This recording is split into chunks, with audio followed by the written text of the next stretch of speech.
Next topic है बेटा आपका, ज़्यादा बड़ा टॉपिक नहीं है, छोटा सा ही है, क्योंकि आप अभी अभी 11th में नए आए हो, ज़्यादा बर्डन मैं आप लोगों पे नहीं देना चाहती। ठीक है, इसीलिए कुछ छोटे छोटे टॉपिक्स में ही मैं आपको अपनी वीडियो भेज रही हूँ। नेक्स्ट टॉपिक है law of chemical combination. Law of chemical combination मतलब जो आपके कंपाउंड्स हैं, एग्जिस्ट करते हैं, वो कुछ लॉज पर आधारित हैं। सबसे पहला यूनिवर्सल लॉ जो आप पढ़ते आ रहे हो केमिस्ट्री में, वो है law of conservation of mass. यानी कि matter can neither be created nor be destroyed but it may change from one form to another. जैसे एक लकड़ी का टुकड़ा ले लिया आपने, आप उसको अलग अलग फॉर्म्स में कन्वर्ट कर सकते हो, आप उसे डिस्ट्रॉय नहीं कर सकते। अब मन में क्वेश्चन होगा, मैम जला देते हैं, जलाने के बाद में भी वो कार्बन और कार्बन डाइऑक्साइड में कन्वर्ट हो जाएगा, मैटर की फॉर्म चेंज होगी लेकिन वो डिस्ट्रॉय नहीं होगा। सबसे पहला लॉ यही है। सेकंड लॉ है आपका लॉ ऑफ कांस्टेंट कंपोजिशन। एक केमिकल कंपाउंड जब भी कभी बनता है, सेम एलिमेंट्स कंबाइन करते हैं same fix proportion by mass में। जैसे कि आप वाटर बेटा चाहे कहीं से ले लो, चाहे समुंदर से ले लो, चाहे आप एक नल का पानी ले लो, चाहे एक रिवर का ले लीजिए, हमेशा वाटर का फार्मूला आप क्या लिखते हो, H2O। तो water taken from any source has the same formula that is H2O।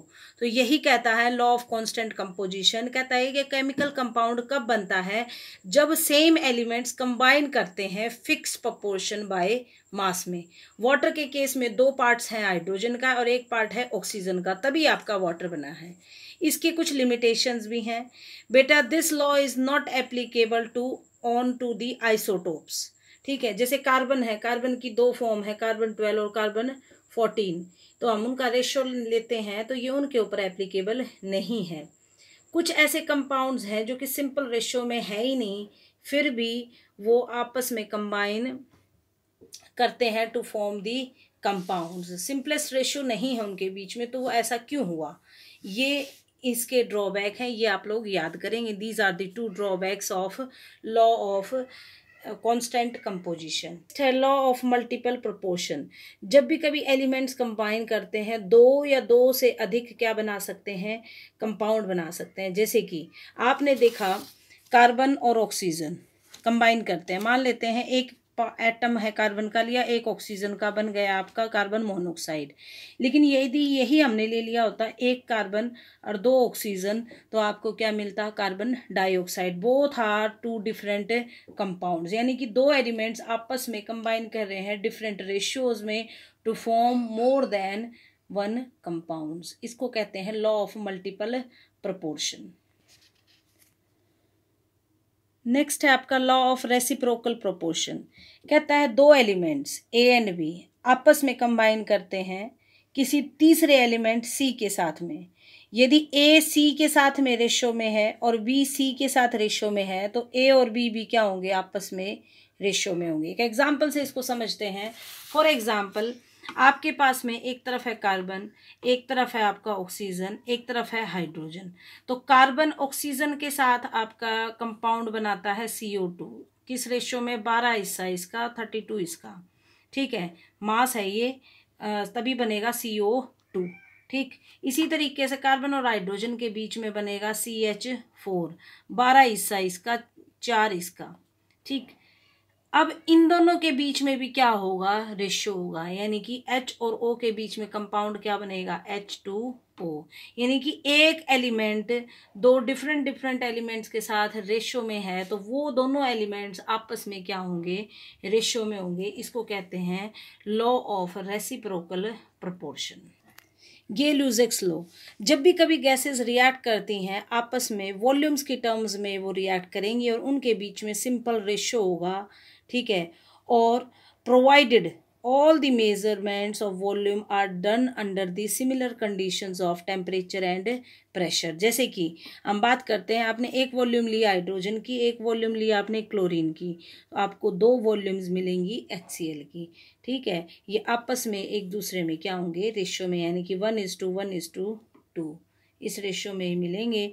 When gases react together, they always do so in terms of volumes and they bear a simple ratio to one another and to the volumes of the products।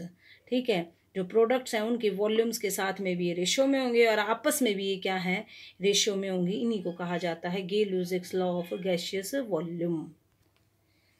Dalton atomic theory, matter है वो extremely small indivisible particles की बनी हुई है, इसे कहते हैं हम एटम्स। ठीक है, मेटल्स मतलब ऐसे एलिमेंट्स जिनके एटम्स हम लेंगे, सेम एलिमेंट होगा तो उनके जो एटम्स हैं वो भी क्या होंगे, हर तरीके से एक दूसरे से आइडेंटिकल होंगे in terms of size, shape and mass. जैसे कि अब लोहा है, लोहा कहीं से ले लो, चाहे मैं अपने घर के दरवाजे का तोड़ लूँ, चाहे मैं कहीं और से ले लूँ, हर जगह जो लोहे का एटम्स होंगे उन सब की शेप साइज एक जैसी होगी। Atoms of different elements have different mass, size and different chemical properties. दो अलग अलग एलिमेंट्स हैं, जैसे एक आपने ले लिया गोल्ड, एक आपने ले लिया आयरन, इनके एटम्स की शेप साइज डिफरेंट होगी। एटम्स कंबाइन करते हैं फिक्स रेशियो में टू फॉर्म दी कंपाउंड। कई बार ऐसा भी होता है कि एक से अधिक प्रोपोर्शन में कंबाइन करते हैं टू फॉर्म डिफरेंट कंपाउंड, जैसे कि कार्बन और ऑक्सीजन। यदि आपका एक एक एटम कंबाइन कर रहा है तो कार्बन मोनोऑक्साइड, और एक कार्बन का एटम और दो ऑक्सीजन के तो आपका क्या बनेगा, कार्बन डाइऑक्साइड। अभी पढ़ा था हमने लॉ ऑफ मल्टीपल प्रोपोर्शन, यानी कि ये लॉ ऑफ मल्टीपल प्रोपोर्शन है। एटम्स ऑफ टू एलिमेंट में combine in different ratios to form more than one compound.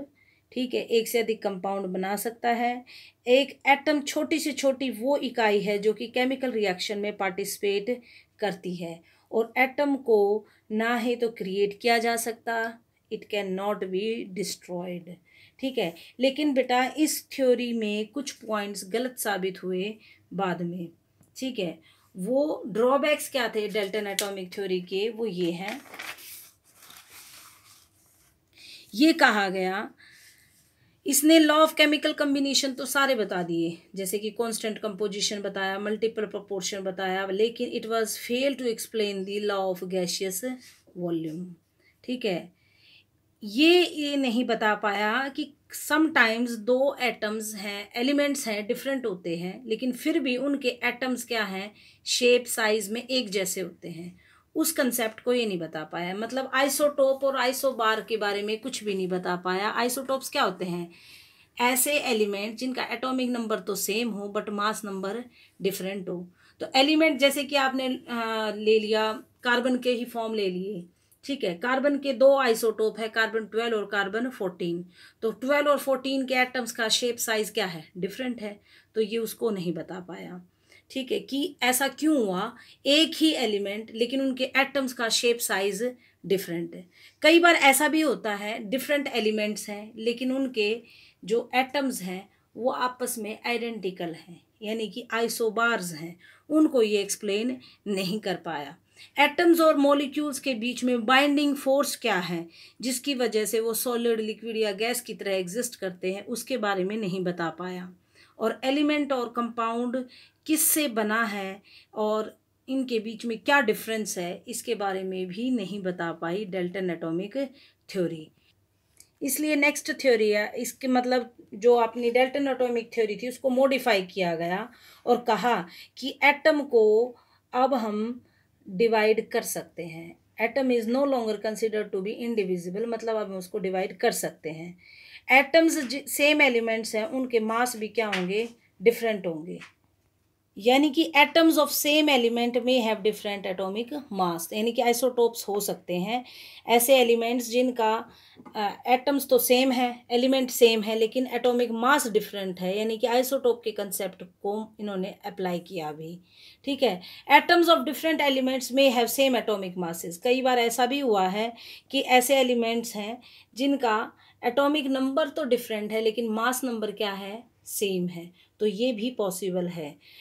पहले ये कहा गया था फिक्स रेशो में कंबाइन करते हैं एलिमेंट्स, ठीक है, और सिंपलेस्ट होल नंबर होता है इंटीग्रल मल्टीपल, लेकिन ऐसे बहुत सारे कंपाउंड्स हैं जिनमें इंटीग्रल मल्टीपल नहीं होता, फिर भी वो कंपाउंड एग्जिस्ट करते हैं। जैसे कि शुगर है C12H22O11, इसका सिंपलेस्ट रेशो पॉसिबल ही नहीं है। यदि आप इसको काटोगे तो इंटीग्रल मल्टीपल नहीं आएगा, आपका फ्रैक्शन में आएगा, लेकिन ये कंपाउंड एग्जिस्ट करता है। ठीक है, एटम स्मॉलेस्ट पार्टिकल है जो कि केमिकल रिएक्शन में पार्टिसिपेट करता है। पहले कहा था केमिकल रिएक्शन में पार्टिसिपेट नहीं करता, अब कहा गया है it participate in the chemical reaction. Atom is no longer indestructible, यानी कि एटम को अब हम तोड़ सकते हैं into electron, proton, neutron, positron, मतलब इनको अभी तोड़ा जा सकता है। पहले कहा गया था एटम को नहीं तोड़ सकते, अब हम एटम को तोड़ सकते हैं। इतना करेंगे बेटा आप, इसके बाद हम आगे करेंगे।